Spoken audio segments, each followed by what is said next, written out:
মহান আল্লাহ রাব্বুল আলামিন কোরআনে কারীমের মধ্যে বলেছেন, ইয়া আইয়ুহাল্লাযীনা আমানু, হে ঈমানদারগণ, ইত্তাকুল্লাহ, তোমরা আল্লাহকে ভয় করো, হাক্কা তুকাতিহি, ভয় করার মতো ভয় করো, ওয়ালা তামুতুন্না ইল্লা ওয়া আনতুম মুসলিমুন, যত সময় পরিপূর্ণ মুসলমান না হচ্ছ, পরিপূর্ণ মুসলমান না হচ্ছ, তত সময় পর্যন্ত মৃত্যুবরণ করো না। মহান আল্লাহ রাব্বুল আলামিন অন্য জায়গায় বলেছেন, ইয়া আইয়ুহাল্লাযীনা আমানু দুখুলু ফিস-সিলমি কাফা। জোরে বলেন আল্লাহু আকবার। আল্লাহ এখানে ঈমানদার যারা তাদের ডেকে বলছেন, ইয়া আইয়ুহাল্লাযীনা আমানু, হে ঈমানদারগণ, উদখুলু ফিস-সিলমি কাফা, তোমরা পরিপূর্ণ ইসলামের মধ্যে প্রবেশ করো। ইসলামের মধ্যে পরিপূর্ণ কেউ যখন প্রবেশ করবে আর ওই অবস্থায় যদি তার মৃত্যু হয়ে যায়, তার কপাল বড় ভালো হয়ে যাবে। প্রিয় নবী আমার বলেছেন, ক্বালা নবী সাল্লাল্লাহু আলাইহি ওয়াসাল্লাম, মান কানা আখিরু কালামিহি লা ইলাহা ইল্লাল্লাহু দাখালাল জান্নাহ। নবীজি বলেছেন, যে ব্যক্তির জীবনের শেষ কথা হবে আল্লাহ ছাড়া কোনো উপাস্য নেই, ওই ব্যক্তিকে আমার আল্লাহ তার জান্নাত দান করে দেবেন। একটু আওয়াজ দেবেন, নারায়ে তাকবীর। আমার আল্লাহ যেমন বলেছেন, নবীও তেমন বলেছেন। যদি মনে করো আল্লাহ প্রিয় হতে চাই, আল্লাহকে ভয় করা লাগবে। কতটা ধনী হলাম, কতটা গরিব হলাম, আল্লাহর কাছে এ বিচারটা বিচার বলে কিছু নেই। ধনী হও আর গরিব হও, আমাকে ভয় করেছো। দেখুন, গরিব মানুষ 6 জন বিশ্ব নবীর পাশে বসেছিল। বিশ্ব নবীর পাশে বসেছিলেন গরিব। কয়জন বলেছি? 6 জন। বিশ্ব নবীকে যারা শত্রুতা করেছিল সেই যুগে, তাদের নাম আমাদের কম বেশি জানা আছে না? আবু জাহেল শত্রু না বন্ধু? শত্রু। আবু লাহাব শত্রু, উতবা শত্রু, সাইবা শত্রু, মুগীরা শত্রু। এরা সব নবীর বিরোধী। আর আবু বকর, ওমর, ওসমান, আলী, আবু উবাইদা ইবনুল জাররাহ প্রমুখ সাহাবে کرام রিদওয়ানুল্লাহ তাআলা আলাইহিম আজমাইন, এনারা হলেন বিশ্ব নবীর সাথী, বিশ্ব নবীর বন্ধু, বিশ্ব নবীর সাহাবী। খুব মনোযোগ দিয়ে শুনবেন। নবীর পাশে বসে আছেন প্রায় সবাই গরিব সাহাবী। তারা কারা? হযরতে ইবনে মাসউদ, হযরতে আম্মার, হযরতে বেলাল, হযরতে খাব্বাব বিন আরিদ, হযরতে সাদ বিন আবি ওয়াক্কাস রিদওয়ানুল্লাহ তাআলা আলাইহিম আজমাইন। 6 জন সাহাবী নবীর পাশে বসে আছেন। আবু জাহেল, আবু লাহাব, উতবা, সাইবা, মুগীরা, এরা হলো তদানীন্তন মক্কার গায় মানে না আপনি মোড়ল। এই কথাটা বুঝতে পেরেছেন তো? আমার ভালো লাগছে আজ, আল্লাহ শুকরিয়া। ওকে কেউ মোড়ল মানে না, ওদেরকে কেউ মোড়ল মানে না, অথচ নিজের থেকেই নিজেরা মোড়ল। ওরা তখন তদানীন্তন মক্কার মানুষদের চোখে লিডার।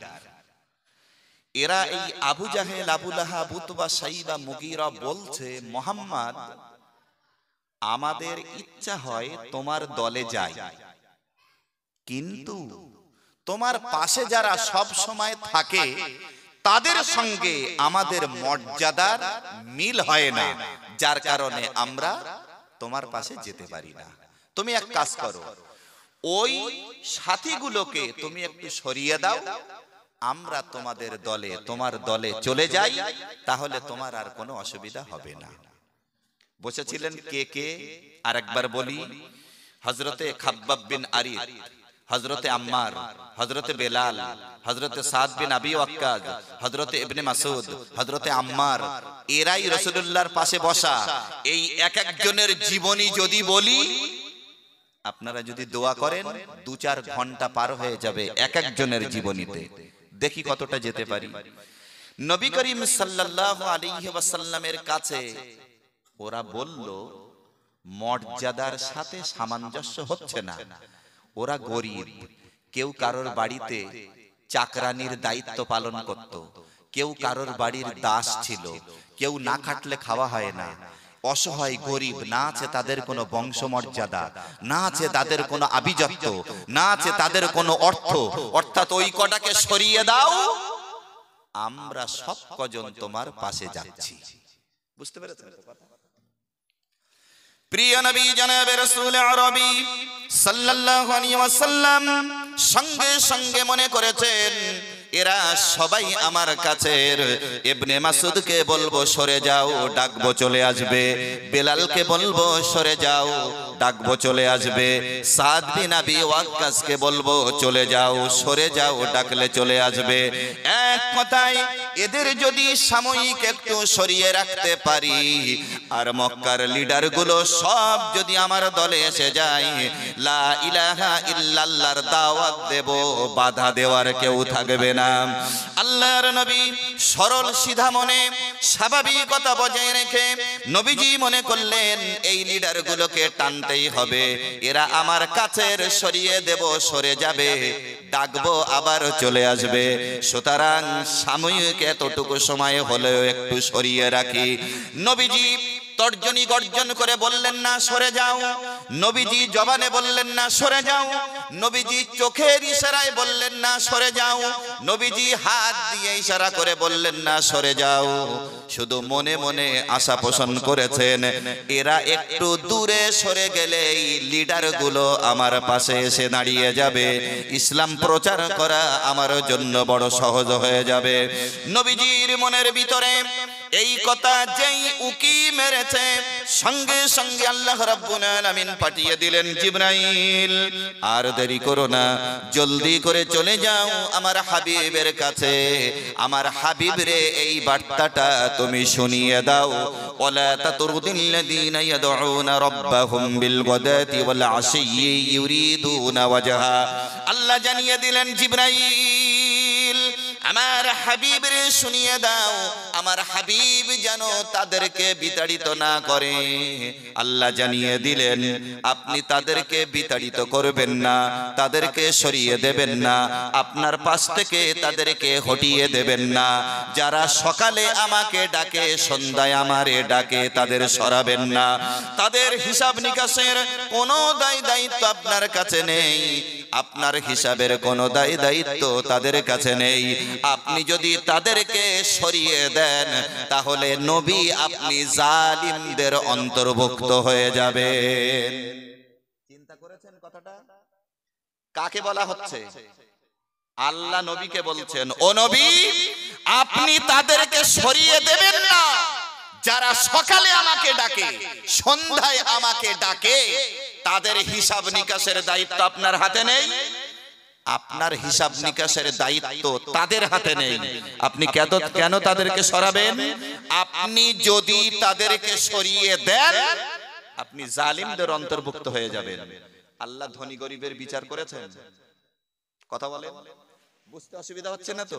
আমি যদি এইভাবে এগিয়ে যাই আপনারা শুনবেন, একটা আওয়াজ দেন নারায়ে তাকবীর। আমার ভাইরা বাবাজিরা একটুখানি এগিয়ে যাই।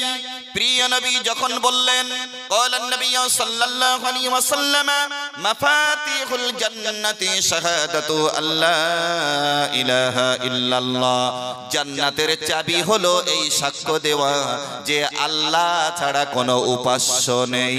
জোরে বলেন সুবহানাল্লাহ। নবীজি দাওয়াত দিলেন লা ইলাহা ইল্লাল্লাহ। আদম আলাইহিস সালাম দাওয়াত দিলেন লা ইলাহা ইল্লাল্লাহ। আদম শফিউল্লাহ। মুসা আলাইহিস সালাম দাওয়াত দিলেন লা ইলাহা ইল্লাল্লাহ। মুসা কালিমুল্লাহ। ইব্রাহিম আলাইহিস সালাম দাওয়াত দিলেন লা ইলাহা ইল্লাল্লাহ। ইব্রাহিম খলিলুল্লাহ।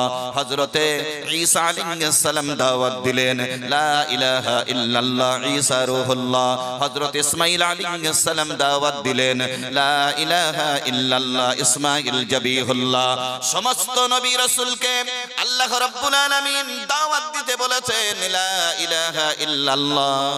যখন যে নবীকে আল্লাহ পাঠিয়েছেন তখন সেই নবীর নাম উল্লেখ করেই কলমা জারি হয়ে গেছে, কিন্তু কোন নবীর কলমার ভিতরে রাসূল শব্দটা আল্লাহ দেননি। গবেষণা করেছেন কোনদিন? ইসলাম গবেষণা করলে আল্লাহ কতটা বরকত দেন জানেন? আচ্ছা, আমি যদি দুটো একটা মেডিকেল সায়েন্স বলি আপনাদের কি অসুবিধা হবে? বিজ্ঞান ভিত্তিক কথাটাই পর্যন্ত রাখলাম, একটু ধরিয়ে দেবেন। আপনারা চা পান করেন মাঝে মাঝে না প্রতিদিন? প্রতিদিন কম বেশি চা পান করেন, তাই না? নবীর সাহাবী হযরতে আনাস রাদিয়াল্লাহু আনহু তিনি বলেছেন, আমার মা যারা প্যান্ডেলের ভিতরে আছেন দুটো কথা ভালো করে নেন, এগুলো বাস্তব জীবনের সুস্থতা এবং সুন্নতের পাবন্দি করা। আল্লাহ তৌফিক দিন মান্যতা দেওয়ার, বলুন আল্লাহুম্মা আমিন। হযরতে আনাস রাদিয়াল্লাহু আনহু রাসূলুল্লাহর খেদমত করেছেন একাধারে 10 বছর। কত বলেছি? 10 বছর। ইতিহাসের পাতায় হাদিসের আলোকে আনাসকে নবীজির খাদেম সাহাবী বলা হয়েছে। খাদেম সাহাবী হযরতে আনাস রাদিয়াল্লাহু আনহু তিনি বলেছেন, নবীজি আমাকে একেবারে যেন বলা যায় কানে ধরে নিষেধ করেছেন, গরম জিনিসে ফু দিয়ে পান করবে না, গরম জিনিসে ফু দিয়ে খাবে না। হযরতে আনাস রাদিয়াল্লাহু আনহু বললেন, ইয়া রাসূলুল্লাহ, ইয়া হাবিবাল্লাহ, হুজুর আপনি নিষেধ করেছেন কোন গরম জিনিসে ফু দিয়ে পান করা যাবে না, গরম জিনিসে ফু দিয়ে খাওয়া যাবে না। হুজুর হাকিকত তো বুঝলাম না। প্রিয় নবী যখন এই কথা বললেন, কথা রেখে দিলাম আপন জায়গায়। বিশ্ব নবী বললেন, আনাস রে, কোন মানুষ যখন গরম জিনিসে ফু দিয়ে খায়, গরম জিনিসে ফু দিয়ে পান করে, এটা ওই মানুষটার জন্য শারীরিক অসুস্থতার কারণ হয়ে দাঁড়ায়। এখন আমি বিজ্ঞানটা বলিনি, মেডিকেল সায়েন্স এটাকে নিয়ে গবেষণা করেছে। কি গবেষণা করেছে? যে নবী কোনদিন কোন প্রাইমারিতে পড়েননি, যে নবী কোনদিন কোন হাই স্কুলে পড়েননি, যে নবী কোনদিন কোন কলেজে পড়েননি, যে নবী কোন ইউনিভার্সিটিতে পড়েননি, যে নবী কোন মাদ্রাসাতে পড়েননি, যে নবীর মধ্যে মাস্টার্স ডিগ্রি নেই, যে নবীর মধ্যে কোন কামেল বা মুমতাজুল মুহাদ্দিসিনের কোন ডিগ্রি নেই, সেই নবী একটা কথা বলবেন আর অম্লান বদনে সেটাকে মেনে নিতে হবে, এটা উম্মতি মুহাম্মাদি ইমানদারের জন্য যথেষ্ট। কিন্তু একজন বিজ্ঞানী কি অত সহজে মানবে? কথার জবাব দেন। মানবে? ওরা গবেষণা করবে না এর মধ্যে কি আছে না আছে দেখতে হবে। বিজ্ঞানীরা গবেষণা করে দেখেছেন বিশ্ব নবী উম্মি নবী কেন তিনি গরম জিনিসে ফু দিয়ে খেতে নিষেধ করেছেন, কেন তিনি গরম জিনিসে ফু দিয়ে পান করতে বলেছেন। খাওয়া আর পান করা দুটো এক না বলো? তরল জিনিস পান করে, মোটা জিনিস খায়, যার কারণে আমি স্টেজে ভাষাটা সেইভাবেই বলছি। কেন বলেছেন? বিজ্ঞানীরা গবেষণা করে বলেছেন, উম্মি নবী আজ থেকে 1400 বছর আগে যা বলেছেন তা বার হক বিশ্ব নবী সত্য বলেছেন। সুবহানাল্লাহ বলবেন না? শুধু আমি একা চিল্লাবো, আপনারা একটু জোরে বলবেন না সুবহানাল্লাহ? আর একটু জোরে বলেন, কথাটা শুনে যান। বিশ্ব নবী বলেছেন যেটা বিজ্ঞানীরা গবেষণা করে দেখছেন, যখন কোন জিনিসে ফু দেওয়া হয়, বিশেষত গরমে, মানুষ গ্রহণ করে অক্সিজেন আর ছেড়ে দেয় কার্বন ডাই অক্সাইড। যখন মানুষ ফু দেয়, কার্বন ডাই অক্সাইডটা গরমে যে ধরা করে, ওটা তো বিষ। আবার ওটা যখন দেহের মধ্যে যায়, মানুষ তখন শারীরিক অসুস্থতার দিকে এগিয়ে যায়। এজন্য নবী বলেছেন গরমে ফু দিয়ে খেও না, গরমে ফু দিয়ে পান করো না। কথা ক্লিয়ার? আনাস রাদিয়াল্লাহু আনহু ফের বলেছেন, নবীজি বলেছেন যখন তোমরা আহারিও গ্রহণ করবে, তখন খাওয়ার শুরুতে 1 চিমটা লবণ মুখে দিও, এটা সুন্নাত। খাওয়া হয়ে গেলে এতটুকু হলেও মিষ্টান্ন দ্রব্য মুখে দিও, এটাও সুন্নাত। এবার বুঝুন, বিজ্ঞানীরা গবেষণা করেছেন খাওয়ার আগে কেন লবণ মুখে দিতে হবে, খাওয়ার পরে কেন মিষ্টান্ন মুখে দিতে হবে। বিজ্ঞানীরা গবেষণা করেছেন, গবেষণা করে সত্যতা খুঁজে উদ্ধার করেছেন। আহারে না বলে পারলাম না, প্রিয় নবী জনাবে রাসূল আরবি সাল্লাল্লাহু আলাইহি ওয়াসাল্লাম 1400 বছর আগে যে কথা বলেছেন, আজকের বিজ্ঞানীরা মেডিকেল সায়েন্স তা স্বীকার করতে বাধ্য হয়েছে।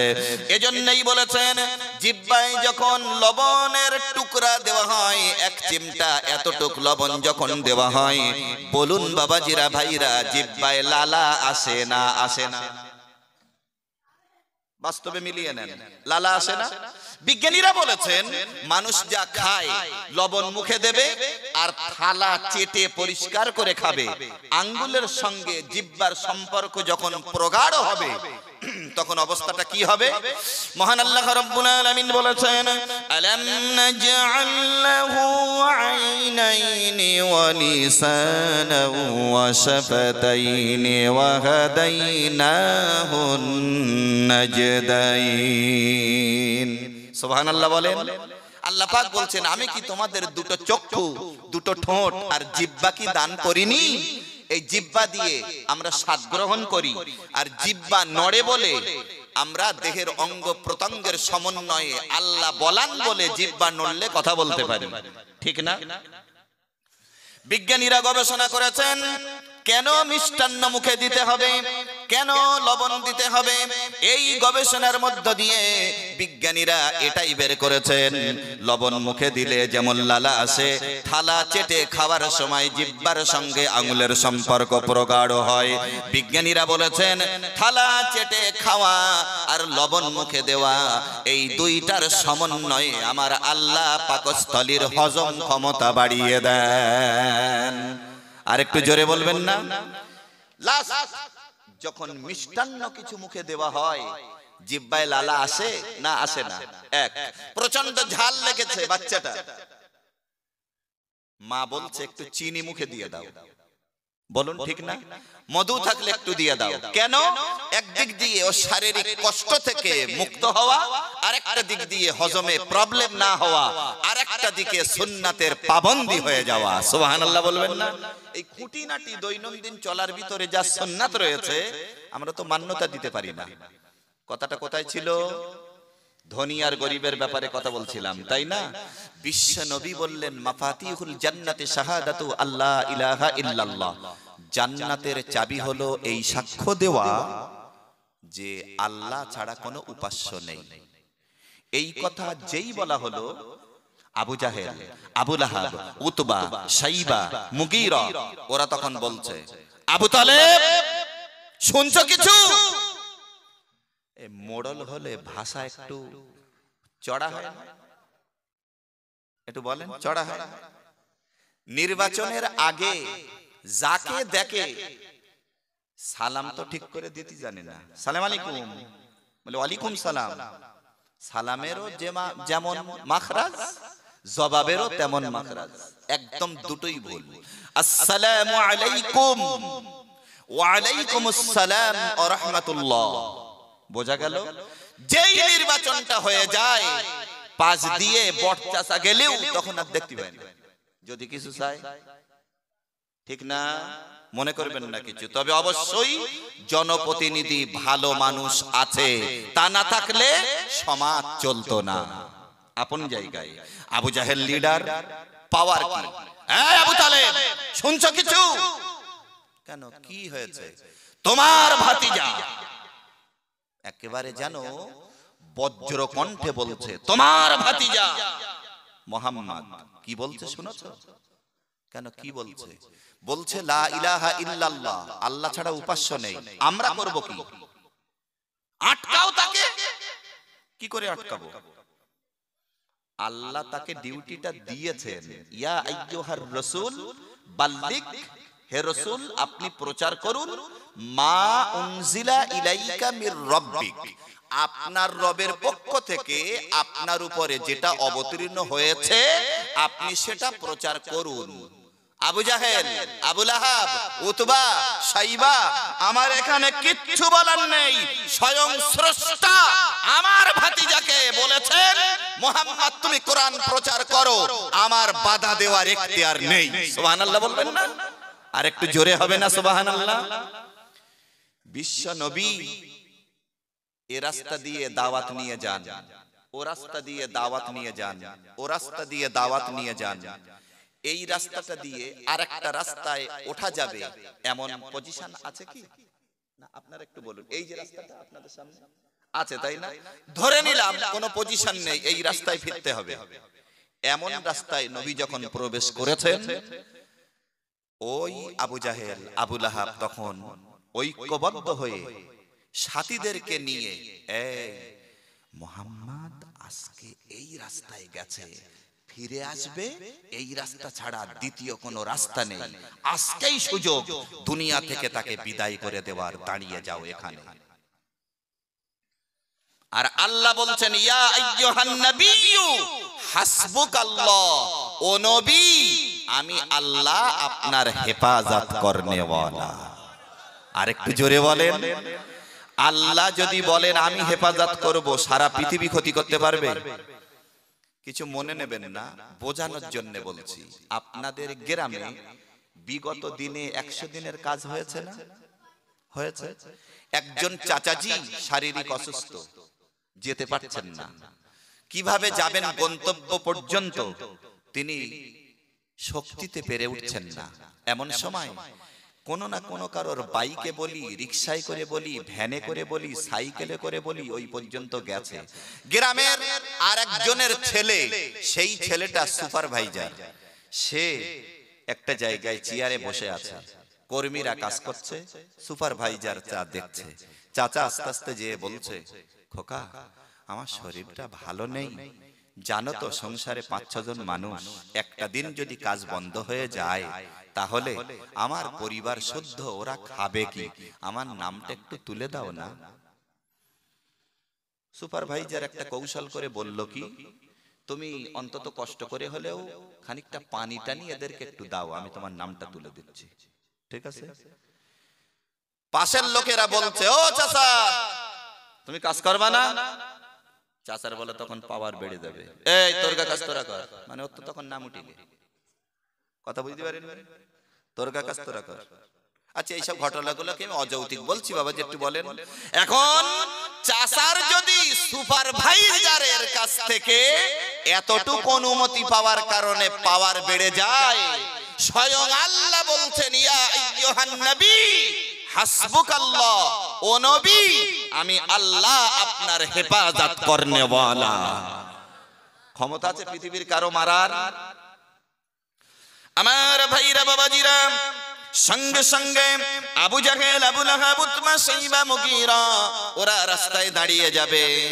বিশ্বনবীর চাচাজি আবু তালেব তখন বললেন, শুনে রাখো, তোমরা আমার গোত্রের মানুষ হতে পারো, আমার এলাকার মানুষ হতে পারো, তবে শুনে রেখে দিও, মুহাম্মাদের পিতা আব্দুল্লাহ দুনিয়া থেকে বিদায় হয়ে গেছে বলে মনে করো না। আব্দুল্লাহর পিতা মুহাম্মদ এতিম হয়ে গেছে, আমি তার চাচা আবু তালেব বেঁচে আছি।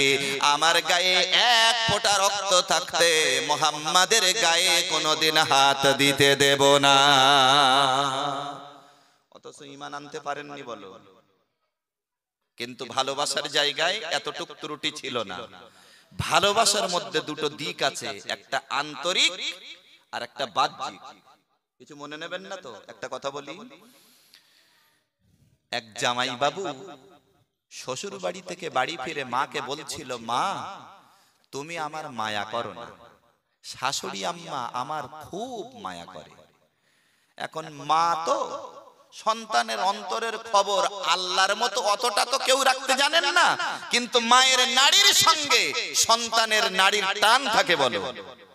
কবিরা বলেছেন, বিদেশে যে রাজ্যে যান পুত্র মারা যায়, পশু পক্ষী না জানিতে আগে জানে মায়ে। মা কিন্তু বুঝতে পারে আমার সন্তানটার মনে হয় কিছু একটা হয়েছে, আমার মধ্যে অস্বস্তি কেন হচ্ছে। মা মিসকে মিসকে হাসছে আর বলছে, কেন খোকা, কেমন যত্ন করে? আরে আমার শাশুড়ি আম্মা আমাকে ভীষণ যত্ন করে। খোকা একটু বলো তো কেমন যত্ন? না আমাকে বাড়ি তো আসতেই দিচ্ছিল না। ছিল তো 1.5 ঘন্টা। আপনারা যেন অবাক হয়ে যাচ্ছেন। ছিল তো 1.5 ঘন্টা। 1.5 ঘন্টার মধ্যে বলছে আমাকে আসতেই দিচ্ছিল না। এক 1.5 ঘন্টার মধ্যে আমাকে মোরগের রান দিয়ে ভাত দিল, আবার আমি গেলাম আমাকে পা ধুইয়ে দিল, আমার জন্য নতুন জুতো কিনে দিল, থাকার জন্য বেড কভার বিছিয়ে নতুন খাটের উপরে আমাকে থাকতে দিল, কত কিছু। মা আমি এখন বলতে গেলে অনেক সময়, তুমি আমাকে সেই যত্ন করো না যে যত্ন শাশুড়ি আমাকে করে। মা তো আচ্ছা বাবা, তোর শাশুড়ি তোর আমার থেকে বেশি যত্ন করে, তোর যুক্তি মতো আমি মেনে নিলাম, যা তো মা, যা তো মানা, তুই যে 3 মাস থাক, আমি তোকে পেটে রেখেছিলাম কম বেশি 10 মাস, পৃথিবীতে আসার পরে 2-2.5 বছর তোকে দুধ পান করিয়েছি, তোর কত নোংরা পরিষ্কার করেছি, তোর পেশাবের কাপড় আমি ধুয়েছি, সব তো আমি করেছি, আমি তোকে মায়া করি না, যা মনা তুই যেয়ে 3টে মাস থাক। 3 দিন হয়ে যাবার পর শাশুড়ি আর শ্বশুরের মধ্যে বলছে, কতদিন হয়ে যাচ্ছে এখনো বাড়ি যায় না কেন? এখন কোনো না কোনো ভাবে ও কথা কানে এসেছে, জামাই তো মাকে বলে গেছে, মা তোমার থেকে আমার শাশুড়ি বেশি যত্ন করে, ও তো বাড়িও আসতে পারছে না, জ্বালায় যা পড়েছে ওই বুঝতে বুঝতে 4 দিন হয়ে যাচ্ছে, শালিকে দিয়ে বলাচ্ছে, দুলা ভাই তুমি বাড়ি যাবে না?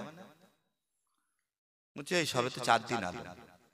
আচ্ছা, বিকেল বেলা শ্যালো এসে বলছে, কি শ্যালো কি শালা এসে বলছে, দুলা ভাই তুমি বাড়ি যাবে না? এই এখনো 4 দিন হয়েছে, তা বাড়ি যাই, দাঁড়া একটু থাকি, এসেছি যখন।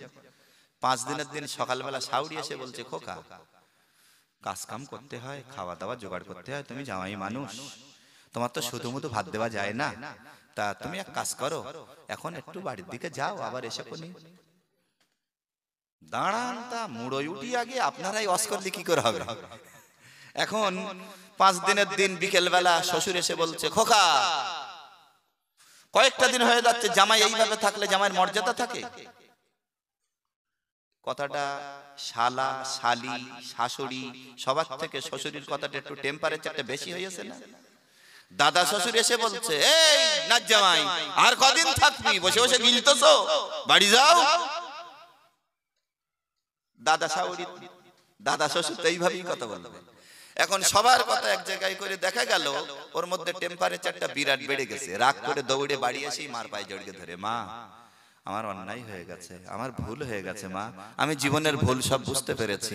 মা মাই, মার মর্যাদা, মার ভালোবাসা, মার আদর, মার যত্ন পৃথিবীর কেউ দিতে পারে না। মা 10টা মাস পেটে রেখেছিলে, মা 2.5 বছর ধরে বুকের দুধ পান করিয়েছো, কত পেশাবের কাপড় পরিষ্কার করেছো, পায়খানা হাতে রেখেছো, একটা দিনের জন্য আমাকে বলনি মা তুই কোলের থেকে লেবে মরে যা।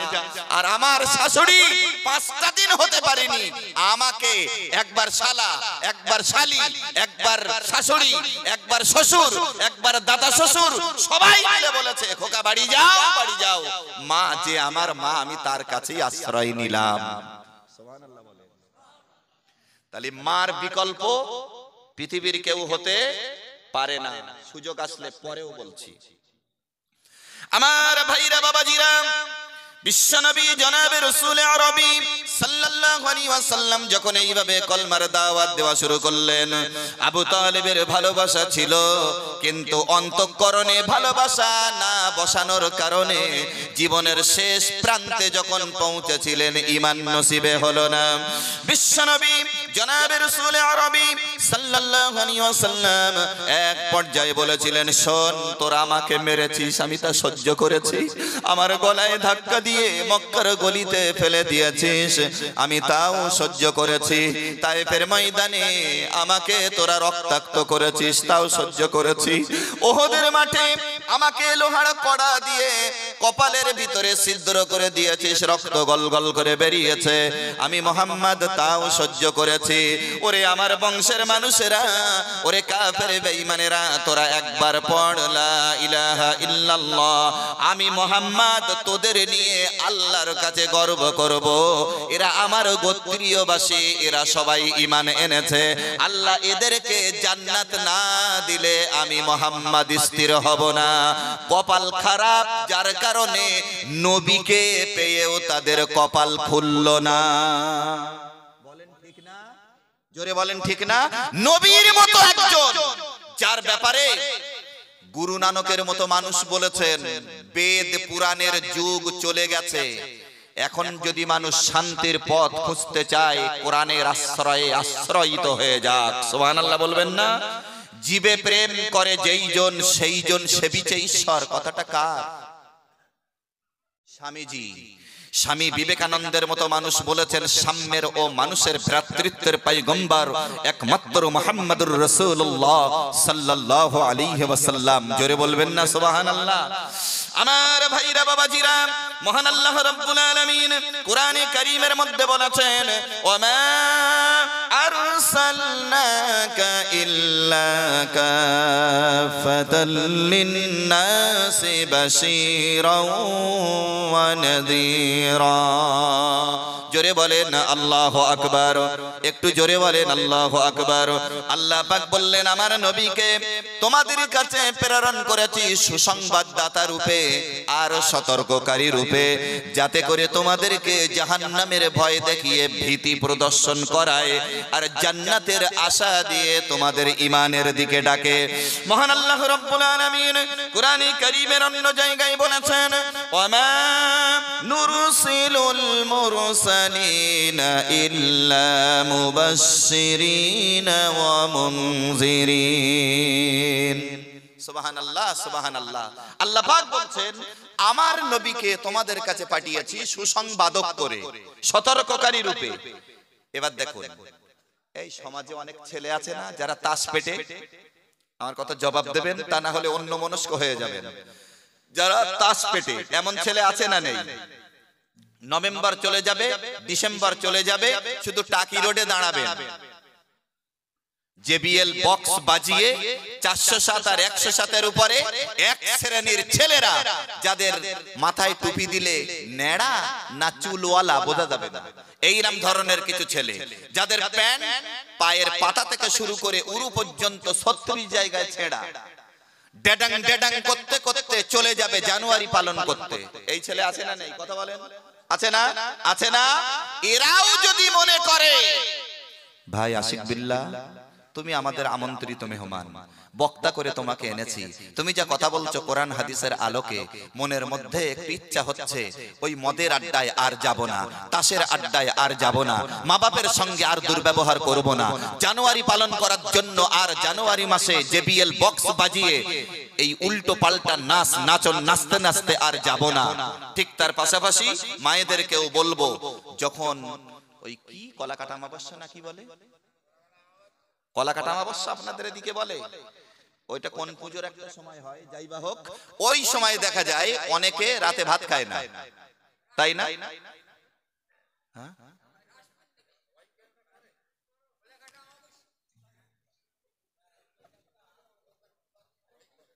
কখনোই কোনো কাজ কি আর সবাই করে?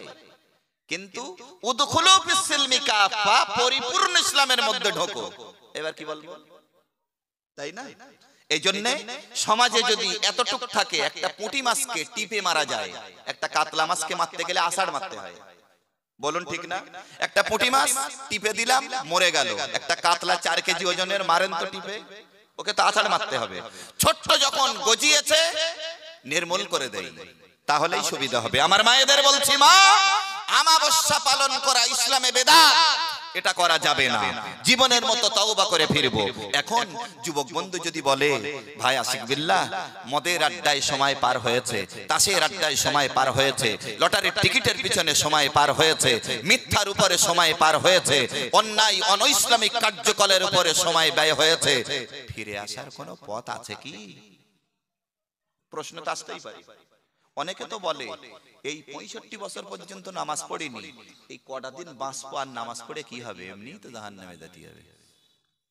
অনেকে বলে না, আমার আল্লাহ বলছেন বান্দা গুনাহ করেছিস পাহাড় সমান, আমি আল্লাহ আমার রহমত আরশে আজিম সমান। সুবহানাল্লাহ বলেন।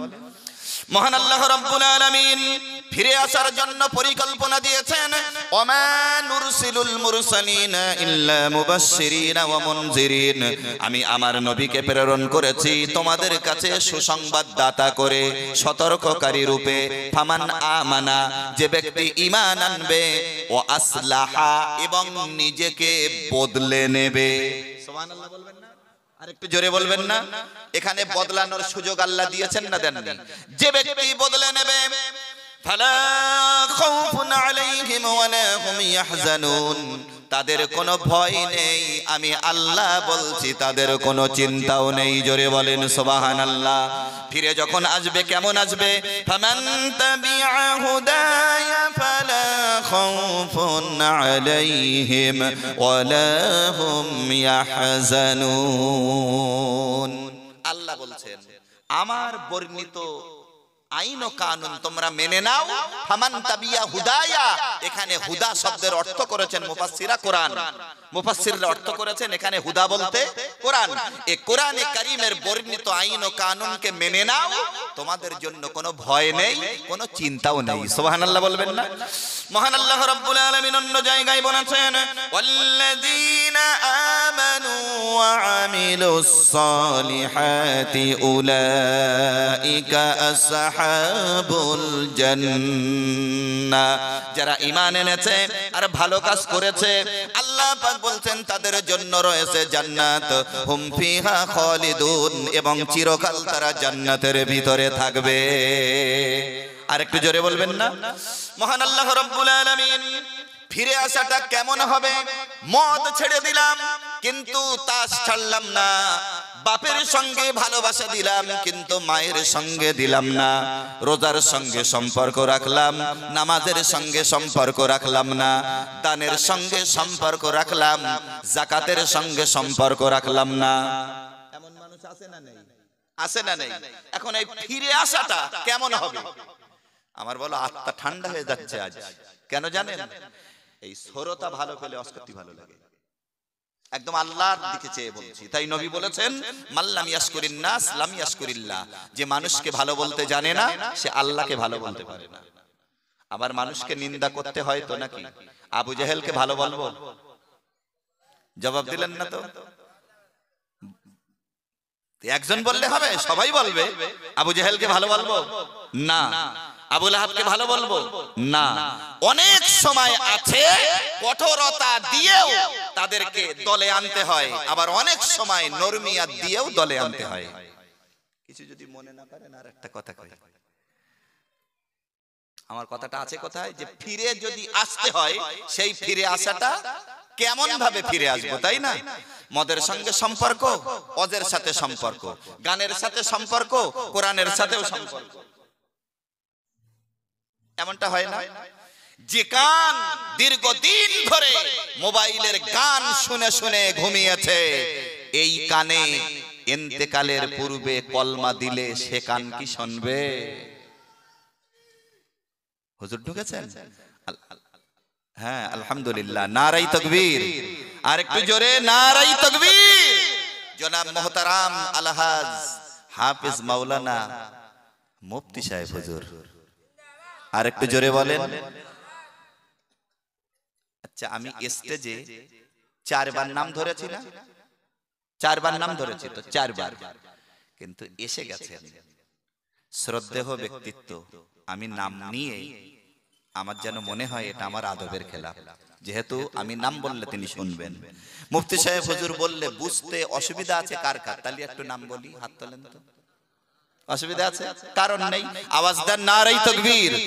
আমার তো মনে হয় নেক্সট জেনারেশন, যুব সমাজ, তারা কান ধরে বেয়াদবি মাপ চেয়ে বলছি, আব্দুল কাইয়ুম বলে একজন আলেম আছেন, এটার থেকে মুফতি সাহেব নামে যেন পরিচিতি বেশি। পানিকোপরে হাফেজ সাহেব হুজুরকে আব্দুল আজিজ নামে কটা লোক চেনে, কিন্তু হাফেজ সাহেব হুজুর বললি যেন সবাই চেনে। আল্লাহ মুফতি সাহেব হুজুরের নাম আরো বেশি খ্যাতনামা করে দিন, বলি আল্লাহুম্মা আমিন। কি বলছিলাম?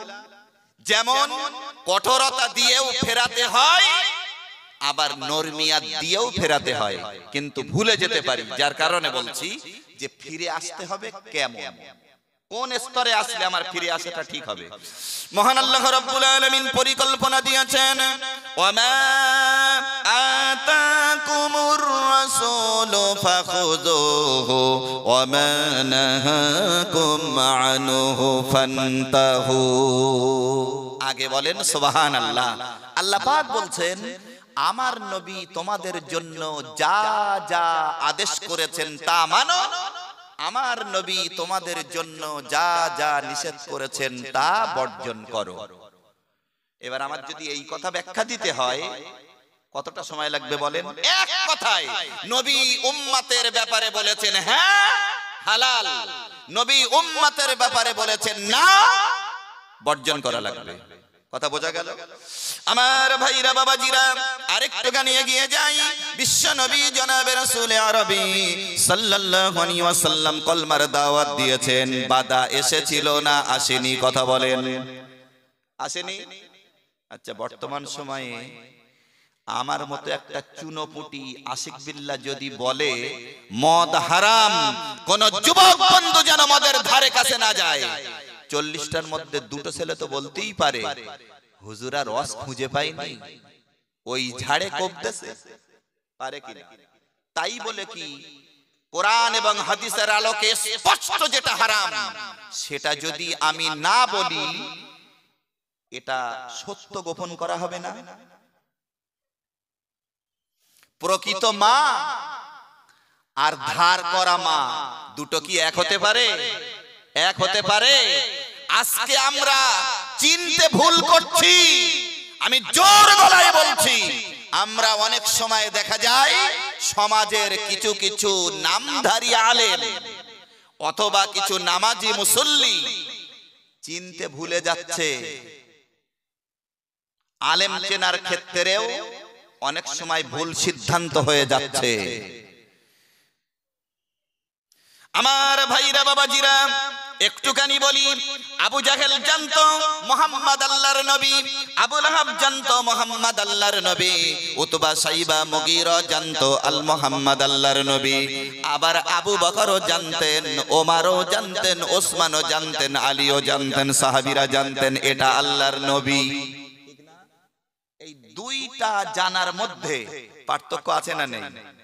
আছে না? পার্থক্য আছে না? মুহাম্মদ আল্লাহর নবী বললেই তো ঈমান আনা হয়ে যায় না। তাসদীকুম বিল কলব, ইকরারু বিল লিসান, আমালু বিল জাওয়ারিহ, তিনটির সমন্বয়ে হয় ঈমান। জবানে বলতে হয়, দিলে বসাতে হয়, আর বাস্তবে রূপ দিতে হয়। কথা বোঝা গেল? কেউ একজন বলছে আল্লাহই সবকিছু করার মালিক, একবারও নামাজ পড়ে না। উদখুলু ফিস সিলমি কাফা, পরিপূর্ণ ইসলামের মধ্যে ঢোকা হলো কি? হলো কি? নবী বলেছেন জুইলা কুররাতু আইনি ফিস সালাহ, নামাজ আমার চক্ষুকে শীতল করে দেয়। সুবহানাল্লাহ বলবেন না? যে কথাটা বলতে বলতে একটু আমি সাইডে এলাম, সেই গোড়ার কথা মনে আছে? ওয়ালা তাতরুদিল্লাযীনা ইয়াদউনা রাব্বাহুম, মনে আছে? যে হযরতে আম্মার, হযরতে আব্দুল্লাহ ইবনে মাসউদ, হযরতে সাদ বিন আবি ওয়াক্কাস, হযরতে খাব্বাব বিন আরিফ, হযরতে বেলাল, হযরতে আম্মার, এরাই বিশ্বনবীর পাশে বসেছিলেন। আর ওরা বলেছিল এই কটা সরে গেলে আমরা যাব, কিন্তু আল্লাহ কি বললেন নবীকে? ওদেরকে সরিয়ে দেবেন না, কারণ ওরা সকালে সন্ধ্যায় আমারে ডাকে, ইন্না আকরামাকুম ইনদাল্লাহি আতকাকুম, সেই আমার কাছে প্রিয় যে যত বেশি আমি আল্লাহকে ভয় করে। কথা বোঝা গেল? আমার ভাইরা বাবাজিরা, একটুখানি বলি, আমি শুরুতে যেটা বলেছিলাম যে একজন মানুষ হয়ে পৃথিবীতে সর্বপ্রথম কোন ভাষা দিয়ে দুনিয়া শুরু করেছিলেন? মনে আছে? মনে আছে? আপনারা তো কেউ বলেননি, জানেন কিন্তু বলেননি, কারণ বলার জন্য এনেছি তোমার, তুমি বলো। আমরা যদি ভুল বলি ভোগবো, ওর থেকে তুমি বলো, ভুল হোক ঠিক হোক যা পারো তুমি করো, এইরকম ব্যাপার নাকি? একটা আওয়াজ দেন নারাই তাকবীর। আল্লাহর মেহেরবানি, ফাঁকা ফাঁকা মজলিস, আল্লাহ পাক একটার পরে একটা বান্দাদেরকে এনে ভরিয়ে দিচ্ছেন। আলহামদুলিল্লাহ বলবেন না? আর একটু জোরে বলেন। তাতে আমি আরো বলি, যারা মুফতি সাহেব হুজুরের আলোচনা শোনার জন্য অপেক্ষাকৃত মেহেরবানি করে দ্রুত চলে আসুন। হুজুর একটু পরেই আসবেন, যেহেতু তিনি এসে গেছেন। তিনি এসে বসে থাকবেন, তার 1 মিনিটের যদি 20টা কথা বেরোয়, 20টা কথাই ওজন করার মতো কথা উনি বলেন, ঠিক না বলেন? এজন্য তার ওই মূল্যবান সময় আমি ছেলে মানুষ নষ্ট করব না, গুরুত্বপূর্ণ কথা তার মুখ থেকে শুনতে হবে। যেটা বলছিলাম, হযরতে খাব্বাব বিন আরিদ, হযরতে আম্মার, হযরতে বেলাল, এদের গুণগত মান ওজন করার মতো মাটকার আমাদের নেই। অল্প কথাই বললাম, শুধু ছোট্ট করে বলি। আজকে তো আমরা এটাই মনে করেছি যে কেউ একজন এসেছে, মাথায় পাগড়ি পরা, পা পর্যন্ত জামা, গায়ে বিরাট বড় জামা, মুখে দাড়ি, মাথায় পাগড়ি, আহারে না জানি কত বড় বুজুর্গ। অথচ রাসূল বলেছেন, ইন্না হাযাল ইলমা দীনুন ফানজুরু আম্মান তাকুযুনা দীনাকুম। এই ধর্মটা হচ্ছে, এটা হচ্ছে দ্বীন। এই দ্বীনটা কার কাছ থেকে তোমরা গ্রহণ করছো, সেই মানুষটাকে যাচাই করবে না? কে বলছেন? স্বয়ং নবীজি বলেছেন। আমার ভাইরা বাবাজিরা, এই জন্য গরিবের মর্যাদা আল্লাহ পাকের কাছে বেশি, ধনীর মর্যাদা আল্লাহ পাকের কাছে বেশি।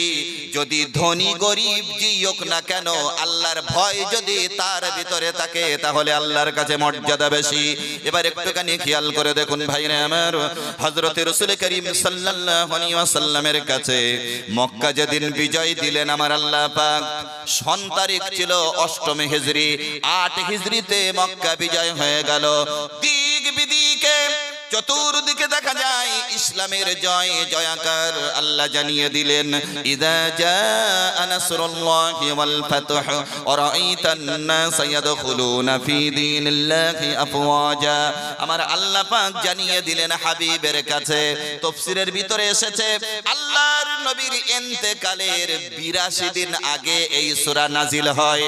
আল্লাহ জানিয়ে দিলেন, ইযা জাআ নাসরুল্লাহি ওয়াল ফাতহ, যখন আসবে আল্লাহর পক্ষ থেকে সাহায্য এবং বিজয়, ওরাইতান নাসা, আপনি মানুষদেরকে দেখতে পাবেন, ইয়াদখুলুনা, তারা প্রবেশ করেছে, ফি দীনিল্লাহি আফওয়াজা, জামাতবদ্ধ হয়ে দ্বীনের ভিতরে তারা প্রবেশ করেছে।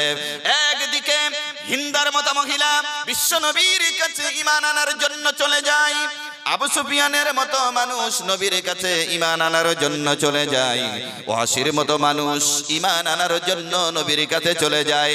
নবীর কাছে চলে যাওয়ার পরে যখন নবীর দীক্ষা অর্জন করলেন, ঈমানি দাওয়াত যখন গ্রহণ করলেন, আল্লাহ পাকের হাবিব তখন বললেন, হিন্দা শোনো, আবু সুফিয়ান শোনো, ওয়াসি শোনো, আল্লাহ পাক ইসলামের দুয়ার খুলে রেখেছেন, যেই আসবে সেই ইসলাম কবুল করতে পারবে।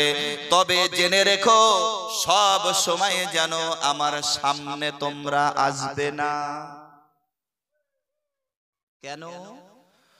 আমার পিতার অবর্তমানে আমার চাচা হামজা আমাকে যে ভালোবাসা দিয়েছে, সেই হামজাকে, আহারে তোমরা ওহদের ময়দানে তাকে টুকরা টুকরা করেছো। আমার চাচার কান, আমার চাচার চোখ দুটো হিন্দা বর্ষি দিয়ে তুমি উঠিয়েছো, আমার সামনে সব সময় আসবে না। আচ্ছা, এটা কি কম দুঃখের কথা বলে মনে হয়? অনেক সময় আমরা দেখি না, সকাল থেকে সন্ধ্যা পর্যন্ত একটা কাজ বলেছে মা তার সন্তানকে, ছেলেটা একটা বারের জন্যও কর্ণপাত করলো না। কখনো তাসের আড্ডায় গেছে, কখনো মডের আড্ডায় গেছে, কখনো ফুটবল নিয়ে বেরিয়ে গেছে। সন্ধ্যেবেলা মা বলছে, শোন, তোর এত করে বললাম, তাও আমার কথাটা শুনলি না, তুই আমার আর মা বলে ডাক। এই কথাগুলো ঘটে না? ঘটে না? আসলে এগুলো তো সব স্তরে অন্তরের কথা নয়, এটা বাইরের কথা। মানে এই কথাটা বললে আগামী দিনে সন্তান আমার কথা শুনবে, আমার মা আমাকে বারণ করবে যে মা বলে ডাকবে না। আর তার মধ্যে যদি বিবেক থাকে, সে এমনিই ভেবে নেবে আমার মা খুব কষ্ট পেয়েছে। নবীজি বললেন, আমার চাচাকে যেভাবে মেরেছো, তোমরা আমার সামনে সব সময় আসবে না। মক্কা বিজয় হয়ে গেল, চতুর্দিকে ইসলামের ঝান্ডা উঠছে, কাবা মুসলমানদের দখলে, জয় জয়াকার। এমত অবস্থায় রাসূল করিম সাল্লাল্লাহু আলাইহি ওয়াসাল্লামের কাছে একজন সাহাবী নব মুসলিম এসে বললেন, হুজুর, শুনলাম আপনি বেলালকে আযান দিতে বলেছেন, আমি কি বলছিলাম, ধনী হোক গরিব হোক সেই আল্লাহর কাছে প্রিয় যে যত বেশি আল্লাহকে ভয় করে। এটাই বলো আমার একদম ফার্স্ট টু লাস্ট আলোচনা, মাঝখানে শুধু কথা টেনেছি। রাসূল করিম সাল্লাল্লাহু আলাইহি ওয়াসাল্লাম বললেন, জি আমি এটাই বলেছি, বেলালকে আযান দিতে বলেছি। বেলাল পৃথিবীর প্রথম মুয়াজ্জিন। বেলালের ঠোঁট ঝোলা, বেলাল দারুণ কালো, দেখতে ভালো না, একজনের বাড়ির দাস ছিলেন, কিন্তু বেলালের অন্তরাত্মাটা ছিল আল্লাহর সঙ্গে সম্পর্ক জড়িত আত্মা। সুবহানাল্লাহ বলবেন না? আর একটু জোরে বলেন। নবীজি বললেন, হ্যাঁ বলেছি। নবমুসলিম সাহাবী তখন বললেন, ইয়া রাসূলুল্লাহ, ইয়া হাবিবাল্লাহ, হুজুর আজকের দিনে আমি আপত্তি করছি না, এটা যেন আমার একটা আবদার। আজকের দিনে যার ঠোঁট ঝোলা, যার দেখতে ভালো না, যার কণ্ঠ ভালো না, যার আজানের উচ্চারণ খাদা, সহি উচ্চারণ হয় না, এবং যে একজনের বাড়ির দাস ছিল, যিনি একজনের বাড়ির দাস ছিলেন, এই রকম একজনকে দিয়ে আজকে আনন্দের দিনে, উল্লাসের দিনে, খুশির দিনে, মক্কা বিজয়ের দিনে এই রকম একজনকে দিয়ে আজান দিতে দেওয়ালেন। একজন সুললিত কণ্ঠ, দেখতে ভালো, বংশমর্যাদা ভালো, বিত্তশালী মানুষ, এই রকম একজন সাহাবীকে দিয়ে আজানটা দেওয়ালে হুজুর একটু ভালো লাগতো না মনের কাছে? রাসূলুল্লাহ সাহাবীকে লক্ষ্য করে বললেন, শোনো, ইসলাম কবুল করেছো, হাদিসে আছে আন-নাসু মাআযিনুন কামাআযিনিয যাহাবি ওয়াল ফিদ্দাতি খিয়ারুহুম ফিল জাহিলিয়্যাতি খিয়ারুহুম ফিল ইসলামি ইযা ফাকিহু।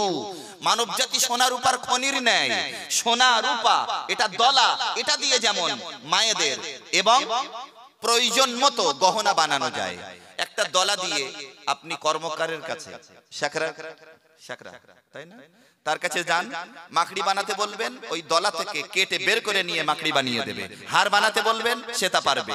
একটা নাকের ফুল বানাতে বলবেন, তা পারবে। একটা হাতের আংটি বানাতে বলবেন, তা পারবে। পারবে না? পারবে না?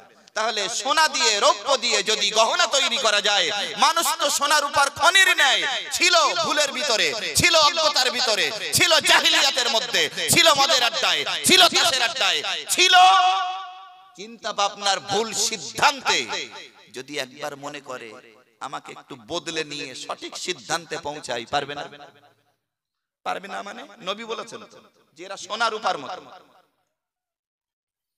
আমার ভাইরা, রাসূল লক্ষ্য করে বললেন, তুমি ইসলাম কবুল করেছো, তবে অজ্ঞতার অন্ধকার তোমার ভিতর থেকে কিন্তু এখনো সরে যায় নাই। তুমি এখনো জাতপাতের বিচার করছো, অন্তরের বিচারটা করলে না। কথা বোঝা যায়নি? তাই বলে পৃথিবীর কোন সাধারণ মানুষ এই কথা নিয়ে কটাক্ষ করতে পারবে না, কারণ নবী গুরু, সাহাবী শিষ্য। রাসূল বলেছেন, আমার একজন সাহাবীকে কেউ যদি অনুসরণ করে, বিনা হিসাবে আল্লাহ তাকে ডাইরেক্ট জান্নাত দান করে দেবেন। আর একটু জোরে বলেন। হতে পারে নবমুসলিম, কিন্তু তিনি রাসূলের সাহাবী। সাহাবী নবীর কাছে বলেছেন, ছাত্র গুরুর কাছে, ছাত্র শিক্ষকের কাছে জানা অজানা নিয়ে প্রশ্ন তুলতেই পারে, সিদ্ধান্ত দেবেন তো টিচার, ঠিক না? আমার ভাইরা, বাবাজিরা, নবীজি ঘটনা বর্ণনা করে দিলেন। শোনো সাহাবী, এবার শোনো, ধনী গরিবের বিচার তুমি করো না, তুমি সৌরাতের বিচার করো না, দিলের বিচার করো, অর্থের বিচার করো না, অন্তরের বিচার করো। প্রিয় নবী জনাবে রাসূল আরবি সাল্লাল্লাহু আলাইহি ওয়াসাল্লাম সঙ্গে সঙ্গে বললেন, সাহাবীরে এবার একটাবার শোনো, আমার বেলাল যখন আযান দেয়, অন্যান্য সাহাবীরাও যখন আযান দেয়, তাদের আযান ভালো, কণ্ঠ ভালো, সুললিত কণ্ঠ, উচ্চারণটাও ভালো, কিন্তু আমার বেলাল যখন আযান দেয়, আমার বেলালের আযান 7 আসমান ভেদ করে আল্লাহর আরশে আজিমে পৌঁছে যায়। লম্বা পাগড়ি পরলেই বলো বড় হুজুর হওয়া যায় না। নবীজি এই আঙ্গুলটা কলবের কাছে দিয়ে বলেছিলেন, হা হুনা, হা হুনা, হা হুনা, তাকওয়া এখানে। সাধারণ চুলদাড়ি ঠিক করে কাটে না, আবার দেখা যায় জামাটা ছেঁড়া খোঁড়া, কিন্তু তার পরহেজগারিতা দেখলে অবাক। এমন আলেম সমাজে আছেন, একটা ভালো জামা গায়ে দেওয়ার ক্ষমতা তার অনেক আছে। যদি মনে করে প্রতিদিন একটা একটা নতুন জামা গায়ে দিয়ে যাব, অভাব নেই, কিন্তু দেখা যায় চলার মতো হলেই হলো, তেমন আছে সমাজে না নেই? একটু কথা বলেন। সব কথা তো নাম করে বলা যায় না, অনেক কিছু বুঝে নিতে হয়। আমার ভাইরা বাবাজিরা, মক্কা বিজয়ের দিনে আল্লাহ পাকের হাবিব বললেন, বেলাল এবার তুমি কাবা সামনে রেখে আজান দাও। অন্তরাত্মাটা একবার দেখেন, হযরতে বেলাল কাবা সামনে রেখে আজান দিলেন। হযরতে রাসূল বললেন, বেলাল কাবার ওই দিকে দাঁড়িয়ে কাবা সামনে রেখে আজান দাও। হযরতে বেলাল তা করলেন। হযরতে রাসূল বললেন, বেলাল এবার কাবার এই দিকে আজান দাও। হযরতে বেলাল তা করলেন। ও বেলাল এবার কাবার এই দিকে আজান দাও। হযরতে বেলাল সেটাই করলেন। নবীজি বললেন, বেলাল আজকে তো দেখা যায় এই আজান ধ্বনি দূর প্রান্তে পৌঁছানো লাগবে। ওগো বেলাল তুমি এবার কাবার ছাদের উপরে ওঠো আর আজান দাও, আজকে মক্কা বিজয়। মিশকাত শরীফের একটা হাদিসে পড়ছিলাম, হযরতে বেলাল যখন আজান দিতেন 36 মাইল দূরে আজানের ধ্বনি চলে যেত। আর একটু জোরে বলেন, 36 মাইল মানে 54 কিলোমিটার। 36 মাইল দূরে বেলালের আজান চলে যেত। আল্লাহর ইচ্ছা না থাকলে হয়? আমি এখানে চিল্লে মরে গেলেও দুটো লোক আসবে না। কত দূর যেতে পারে আওয়াজ মাইক ছাড়া? আর হযরতে বেলাল আজান দিতেন 36 মাইল 54 কিলোমিটার দূরে আজান ধ্বনির শব্দ চলে যেত। সুবহানাল্লাহ। বেলাল দাঁড়াও, ছাদের উপরে দাঁড়িয়ে আজান দাও। বেলালকে দেখে ঘৃণা, তাই না? এই ঘৃণা করিনি? কথা বলেন, করিনি? বেলালকে দেখে ঘৃণা, আম্মারকে দেখে ঘৃণা, তারপরে খাব্বাব বিন আরিদকে দেখে ঘৃণা, ইবনে মাসউদকে দেখে ঘৃণা। ওই তো আবু জাহেল, আবু লাহাব, উতবা, সাইবা বলেছিল না, ওই কটা পাশের থেকে সরে গেলে আমরা যাব। এই ঘৃণা করিনি? কথা বলেন।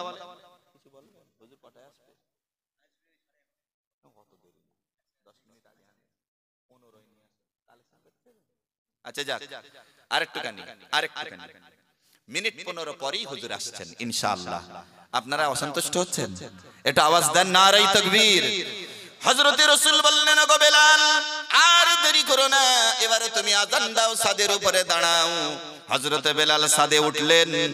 হযরতে বেলাল আপত্তি করলেন, আল্লাহর হাবিবের কাছে বিনয়ী হয়ে বিনম্রতার পরিচয় নিয়ে, ইয়া রাসূলুল্লাহ, ইয়া হাবিবাল্লাহ, হুজুর আজান যে জায়গায় দাঁড়িয়ে দিতে বলেছেন এই জায়গায় দাঁড়ালে তো আমি আল্লাহর কাবা দেখতে পাচ্ছি না। ছাদে দাঁড়ালে ঘর দেখা যায়? কথা বলেন না। বেলাল বললেন, হুজুর আমি তো দেখতে পাচ্ছি না, এখন আমি আজানটাতে দেব, আমার একটু যেন আপত্তি হচ্ছে। কিন্তু নবী বলেছেন আপত্তি যতই থাক আজান দেওয়া লাগবে না, লাগবে না। এর নাম তো গুরু ভক্তি। আপনাদের মনে আছে, আমি মুফতি সাহেব হুজুরের কাছ থেকে শুনেছি, আমি কিতাবে পড়িনি, কিন্তু হুজুরের কথা না সব জায়গায় বলা যায়। কারণ উনি যা বলেন আলহামদুলিল্লাহ দলিল ভিত্তিক বলেন। ফুরফুরা শরীফের মুজাদ্দিদে জামান দাদা হুজুর পীর কেবলা রাহমাতুল্লাহি আলাইহি, উনি 4 জন খলিফাকে বললেন এই পুকুরটাতে নামো, পানা তোলো। নামলেন, পানা উঠে গেল। 3 জন উঠে আসলেন কি 4 জন উঠে আসলেন কি, যাদের নামিয়েছিলেন সবাই উঠে আসলেন। বসিরহাটের বড় মাওলানা আল্লামা হুজুর পুকুরই আছেন, অথচ পানা তোলা হয়ে গেছে, চুপ করে দাঁড়ানো। দাদা হুজুর বললেন, বাবা তোমরা যারা নেমেছিলে সবাই উঠে এসেছো? আচ্ছা আমি যদি আর না বলি রাগ হবে কিরম বলেন? সঙ্গে সঙ্গে ওই খলিফা যারা নেমেছিলেন ওনারা বললেন, জি হুজুর সবাই উঠে এসেছে, কিন্তু রুহুল আমিন উঠেনি। সে কি কথা? এই হাকিকত তো দাদা হুজুরও মনে হয় তখন জানেন কিনা আল্লাহ ভালো জানেন, কিন্তু আল্লামা হুজুর এটা কৌশল করেছেন, এটা তার জ্ঞান চক্ষে তিনি বিচার করেছেন। ওইভাবে আছেন পুকুরে। দাদা হুজুর নিজে গেলেন, বাবা সবাই উঠে আসলো, তুমি উঠলে না? হুজুর আপনি নামতে বলেছিলেন, উঠতে তো বলেননি, এই জন্য উঠিনি। সুবহানাল্লাহ। কালকে বলবেন না সামনে বছর বলবেন? সত্যি কথা বলেন, একটু জোরে বলেন, আর একটু জোরে বলেন। এই ভক্তি আর ভালোবাসা কাকে বলে বোঝা যাচ্ছে? এর নাম তো ভক্তি। নবীজি বললেন, বেলাল ছাদে ওঠা আজান দাও, বেলালকে আজান দেওয়াই লাগবে। কিন্তু বেলাল বলছেন, হুজুর আমি তো কাবা দেখতে পাচ্ছি না। নবীজি বললেন, বেলাল, কাবা দেখতে পাচ্ছ না, আমাকে দেখতে পাচ্ছ? সুবহানাল্লাহ বলেন।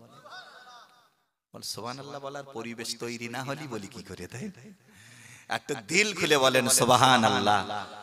বেলাল, আমাকে দেখতে পাচ্ছ? হযরতে বেলাল বললেন, জি হুজুর, আমি দেখতে পাচ্ছি। প্রিয় নবী সঙ্গে সঙ্গে বললেন, ওগো বেলাল, তোমাকে বলেছি সাথে দাঁড়িয়ে আযান দাও, তুমি তোমার মতো জ্ঞান চক্ষে আমাকে বলেছো ইয়া রাসূলুল্লাহ, ইয়া হাবিবাল্লাহ, হুজুর আযান দেব কিন্তু কাবা দেখতে পাচ্ছি না, অথচ আপনাকে দেখতে পাচ্ছি। নবীজি বললেন, বেলাল আযান দাও, কাবা তুমি যদি নাও দেখতে পাও, কাবার কাবা রাসূলকে দেখছো, তুমি আযান দাও। আরেকটু জোরে, আরেকটু জোরে। প্রিয় নবী জনাবে রাসূল আরবি সাল্লাল্লাহু আলাইহি ওয়াসাল্লাম মিরাজ থেকে ফিরলেন, হযরতে বেলালকে লক্ষ্য করে বললেন, বেলাল, আমি যখন একা একা ছিলাম কোনো একটা জায়গায়, সেই জায়গায় আমার যেন মনে হচ্ছিল সাময়িক একটু ভয় ভয় আমি পাচ্ছিলাম, কিন্তু আমার মনে হলো বেলাল যেন আমার চতুর্দিকে হেঁটে বেড়ায়। ওগো বেলাল, বলো দেখি কি এমন আমল তুমি করো, আমাকে জানাও। হযরতে বেলাল রাদিয়াল্লাহু আনহু সঙ্গে সঙ্গে বললেন, ইয়া রাসূলুল্লাহ, ইয়া হাবিবাল্লাহ, হুজুর আমার ভিতরে কি আমল আছে আর কি নাই, এটা আপনার জানার বাইরে আমার মনে হয় কিছুই নাই। নবীজি বললেন, না বেলাল, তুমি বলো তোমার ভিতরে কি এমন আমল আছে। হযরতে বেলাল বললেন, ইয়া রাসূলুল্লাহ, ইয়া হাবিবাল্লাহ, হুজুর আমার খাস আমলের ভিতরে এটাই, আমি বেলাল কখনো বিনা ওযুতে থাকি না, ওযু চলে যায় ওযু করি আর 2 রাকাত তাহিয়াতুল ওযু নামাজ পড়ি। নবী এমনি ভালোবাসা দিয়েছিলেন। হ্যাঁ, জান্নাতে রাসূলুল্লাহ সাল্লাল্লাহু আলাইহি ওয়াসাল্লাম মেরাজের রাতে যখন জান্নাতের দরজায় দাঁড়িয়েছেন জিবরিল আমিন কর্তৃক, নবীজি এসে বললেন, জান্নাতের ভিতরে বেলাল যেন বেড়াচ্ছিল, আমি তার পায়ের শব্দ পাচ্ছিলাম। সুবহানাল্লাহ বলবেন না? সেই বেলালকে ঘৃণা করছে, অবস্থা কি হতে পারে কথা বলেন। তাহলে কে কত হোমরা চোমরা, ওটা দেখার চেয়ে আত্মাটা দেখার দরকার বেশি আছে না? বেশি আছে না? আমার ভাইরা বাবাজিরা, আমি লম্বা করতে পারবো না। প্রিয় নবী আমার এই কথাটাই বলেছেন, জুইলা কুররাতু আইনি ফিস সালাহ, নামাজ আমার চক্ষুকে শীতল করে দেয়। ও আমার তরুণেরা, যুবকেরা, ও বৃদ্ধ বাবাজিরা, নবীজি বলেছেন, সালাতুল জামাআতি তাফদুল সালাতুল ফারদি বি27 দরজা। একাকী নামাজ পড়ার চেয়ে জামাতে নামাজ আদায় করলে আল্লাহ 27 গুণ বেশি নেকি দান করেন। আরেকটু জোরে বলেন সুবহানাল্লাহ। নবীজি বলেছেন, নামাজের কাতারে দাঁড়িয়ে যাও, নামাজ আমার চক্ষুকে শীতল করে দেয়। কেন বললেন? বিবাহ বাড়িতে যাবেন, দেখা যায় মাস্টার আর মেথর অনেক সময় আলাদা আলাদা জায়গায় বসে। আপনি একটা আমন্ত্রণে যাবেন, আপনার বাচ্চাটার মুসলমানি হবে, আপনি আমন্ত্রণে যাবেন, দেখা যাবে অনেক সময় একজন ধনী মানুষ আর একজন গরিব মানুষ আলাদা আলাদা জায়গায় বসে। বলুন ঠিক কিনা? সেটা মানবতার বিচারে বলি আর অমানবিকতা বলি, যাই বলি না কেন, আপন আপন জায়গায় না বসে আলাদা আলাদা জায়গায় আপন আপন বসে। কিন্তু একটাবার খেয়াল করে দেখুন, আপনি যদি 5,000 কোটি টাকার মালিক হন, আপনি যদি মনে করেন আমি 10,000 কোটি টাকার মালিক, নামাজের ফার্স্টের কাতারে দাঁড়াবো, এখন বৃষ্টি নেমেছে, ঝড় হয়েছে বলে মুসল্লিরা অনেক মানুষ যায়নি, মাত্র 8 থেকে 10 জন 15 জন মসজিদে নামাজ পড়ার জন্য প্রবেশ করেছে। এমন সময় ওই হাজার হাজার কোটি টাকার মালিকের পাশে ইমামের নিয়ত করার সঙ্গে সঙ্গে মেথরও যে দাঁড়িয়েছে, ওই 1000 কোটি টাকার মালিক কি একবার বলতে পারবে, তুই গরিবের বাচ্চা, আমি বড় লোকের পাশে দাঁড়ালি কেন, সরে যা? পারবে? পারবে? নামাজের জন্য এজন্য রাসূল বলেছেন জুইলা কুররাতু আইনি ফিস সালাহ, নামাজ আমার চক্ষুকে শীতল করে দেয়। ধনী যে কাতারে দাঁড়ায়, গরীব সেই কাতারে দাঁড়ায়। ধনী গরীব আমির ফকির সাদা কালো আরব অনারব যাই বলি না কেন সব এক কাতারে দাঁড়িয়ে যায়। আল্লাহর নবী বললেন এই দৃশ্যটাই আমার চক্ষু শীতল করে দেয়। সুবহানাল্লাহ। আর একটু জোরে বলেন সুবহানাল্লাহ। সব কথার মূল কথা হলো খোদাভীতি। কথা বোঝাতে পেরেছি? খোদাভীতি, যার মধ্যে যত আল্লাহর ভয় আছে সে ততটাই আল্লাহ পাকের কাছে প্রিয়। এটাই আমাদের মূল কথা। গরিব বলে তাকে ঠাট্টা করব না, কৃষক বলে তাকে ঠাট্টা করব না, দর্জির কাজ করে বলে তাকে ঠাট্টা করব না, মেথরগিরি করে বলে তাকে ঠাট্টা করব না। কে কোন বাড়ির ছেলে, কে কার পোতা, এখন তো নানা ধরনের কথা সব সমাজে হচ্ছে, তাই না? সেসব আমি আর বলবো না। যা বলেছি আল্লাহ যাদের মগজ দিয়েছেন কম বেশি বুঝে নিয়েছেন যে আল্লাহ প্রিয় হওয়ার জন্য মুখে শুধু হিংসাত্মক কথা বললেই হয় না। কথা বোঝা গেল? একদম শেষ পর্যায়ে একটা হাদিস বলবো, হুজুর আসা পর্যন্ত এই হাদিসটাকে সবাইকে একটু গুরুত্ব দেওয়ার আশাবাদী আমি। নবীজির মুখ দিয়ে আল্লাহ বের করেছেন কথাটা আল্লাহ। قال الله تعالى انفق يا ابن آدم انفق عليك। আল্লাহ বলছেন, এটা হাদিসে কুদসি। হাদিসে কুদসির সংখ্যা হলো 863টা, তার মধ্যে একটা হাদিস। আল্লাহ বলছেন হে আদম সন্তান। কারা বলেন তো? কি সুন্দর! আমি আগেই বলেছি জ্ঞানীদের কাছ থেকে কথা শুনলে অনেক কম জ্ঞানী বেশি জ্ঞানের অধিকারী হয়ে যায়। সুবহানাল্লাহ সুবহানাল্লাহ। কোন কোন জায়গায় বলতে পারে না, তারা খোঁজে যে আদম সন্তান আবার কারা। আল্লাহ বলছেন হে আদম সন্তান, দান করো তুমি, তোমাকে দান করব আল্লাহ আমি। এই দ্বিতীয় হবে বলতে সুবহানাল্লাহ বললেন না? একটু জোরে বলেন, আর একটু জোরে বলেন, একটু আওয়াজ দেন নারায়ে তাকবীর। আমার ভাইরা বাবাজিরা, একদম শেষ পর্যায়ে এই হাদিসটাকে একটু গুরুত্ব দেওয়ার জন্য আপনাদের কাছে বলছি। আল্লাহর দিকে চেয়ে আমার পূর্বে ছোট ভাইয়ের মতো মুহতারাম মাওলানা আব্দুল মুহিত সাহেব কিছু টাকা আপনাদের কাছ থেকে নিয়ে রেখে গেছেন।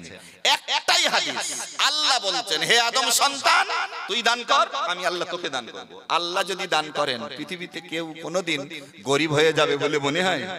আচ্ছা, কত মাদ্রাসায় আপনারা টাকা দেন, গরিব হয়ে গেছেন তাই না?